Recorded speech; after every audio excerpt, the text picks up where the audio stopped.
Welcome back. You're still watching KTN Sunrise Live. You've probably heard about him. Not sure if you've ever heard him speak or probably got to know his story about the prolific young writer, one of the country's youngest writers. Not just a writer, he has 4 books, as I'd shown you earlier on, and he has a 5th one that's coming out that's already available on Amazon.com. Now, I'm talking about Bonnie Kim, and he joins us live in the studio this morning. A very good morning to you, Bonnie. Good morning. Now, most people would be interested, and even before I talk about being interested, people need to be aware that at 25 years old, you're the head of training for the entire Nakumat in East Africa. People wonder, how did you find yourself where you are today? How did you start out? I started when I went to volunteer in Rwanda. That was back in 2007. And I went there to be a volunteer to teach computer and teach English there. And I came to realize that the main cause of genocide was actually lack of hope. People lacked hope. So I realized that if people have hope, then our world will be better. So from there, I said that my purpose, and I realized because I wasn't teaching computer, I was doing like guiding and counseling most of my time in classes. So when I came back, I said, I'll do right. But as I was in the cyber cafe, the people said, Bonnie, you should write this and pass this message to people. And that's how I started writing. So how old were you at this point when you're going to Rwanda? I went to Rwanda when I was 18. When you're 18 years old in a foreign country, you're already a computer teacher, and you're already an English teacher. Yeah, because I finished high school when I was 17. Okay. In fact, I could have finished when I was 16. It's just that I had to repeat one class so that at least the years would prolong. So, I mean, where did you grow up? I grew up in Gatondo. I'm from a single mother. And I realized that when I was growing in the countryside, I realized there are so many challenges, especially when one is not born out with 2 parents. So I grew up in Gatondo, went now to high school, in Getito High School. So I realized that this life is all about how you take it. Fantastic. So you're saying that as soon as you got to Rwanda, you've started teaching, but you're realizing that you have a talent. Yes. And instead of you were teaching computers half the lesson, and half the lesson you're inspiring the students. Yeah, I was speaking to people and inspiring them, and people liked it because I write based the things that these people are suffering from, because these are people who are orphans of war, people without parents, but they need hope. At first you see them like they need that education, but you find there is a being inside them that is suffering. Okay, I have 4 of your books here: Born Without a Choice, The Secret, the Greatest Secret, The Power of Self-Image, What's True Love. It looks very varied, and somebody would say they sound like the typical motivational books. But you say that these stories, with every story belies a particular story. Which one did you start with? Probably you can. My first book is The Greatest Secret. In fact, this is the 2nd edition. Okay. So the greatest secret is that everything is created twice. First is mental, second is physical. So for each and everything that you want to have in life, then that means you need to have a clear written go down that you visualize about, because I realize that each and everything that you write down, then you are able to achieve it very fast.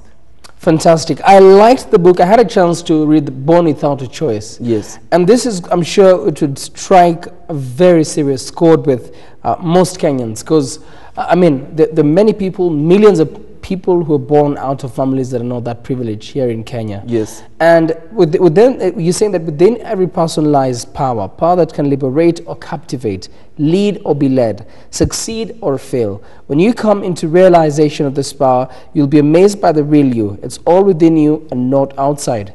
The greatest gift which every person should know about, with it lies freedom, power, and success. It's a gift of freedom to choose. You're saying that no matter where you're born, and you know the reason I took you seriously is because your story is a practical example of this. Yeah. When I write in this book, Born Without a Choice, I realized that no one choose who to be born to. No one choose to be born a male or female, to be born in this tribe or the other tribe, to be born in any country. We just found ourselves that we are all born without choice. But despite that, we have the greatest gift, the gift of freedom to choose who we want to be after being born.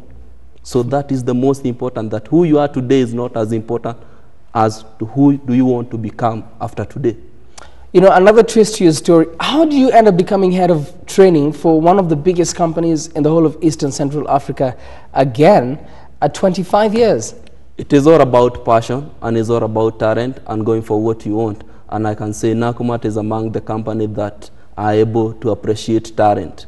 I can see my boss has been of a big support. Yeah, I've realized looking at all of your books. We're just about to finish up, but the power of self-image. The power of self-image is that each and everything that we have, you find, is not a relationship problem, is not a financial problem, it's all about self-image problem. Because you find we become the images that we hold in our mind, and we find that we don't have a reading culture, and there is part of the brain that makes you to realize that we understand only with images. So if we don't create a reading culture, then we keep that part in our brain, and not just a reading culture, but a book buying culture, because I say a home without books is like a body without a soul. So I realized that the images that we cherish are the most important thing in our mind, because we only become that. What would you say are the greatest lessons that you've learned from a personal perspective with all your experiences? I mean, you've said you were born in a single family home, you grew up in not a very privileged area, you had a humble background in Rwanda, and all these experiences.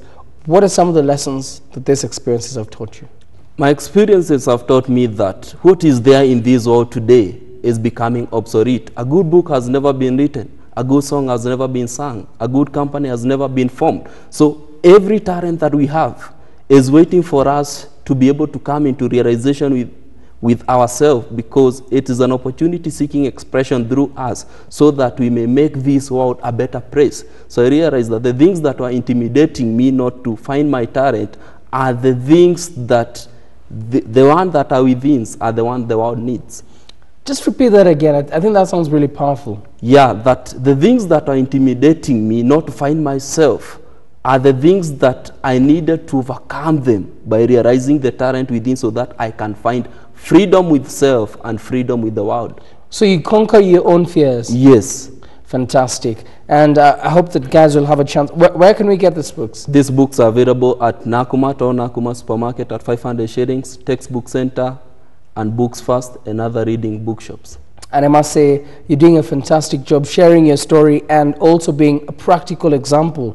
You're being a practical example of, what you advise. You walk the talk. So keep doing a good job. Thank you very much for joining us. Thank you so much, Karani, this morning, and all the best in your endeavors. Thank you so much. So there you have it. We have been talking to Bonnie Kim. As you've listened, he's a prolific young person, prolific writer, prolific, employee of a big company, head of training at only 25 years, 5 books in his name, and I must say, a good examples to the youth across the country. We're done with the first hour of KTN Sunrise Live, but stay tuned. Entertainment is just about to start with KTN's Brenda Mai, a fantastic band lined up for you. I could hear them playing and practicing just for you, so stay tuned. See you after a while. If you don't see me, then you'll have my colleague Brenda Mai.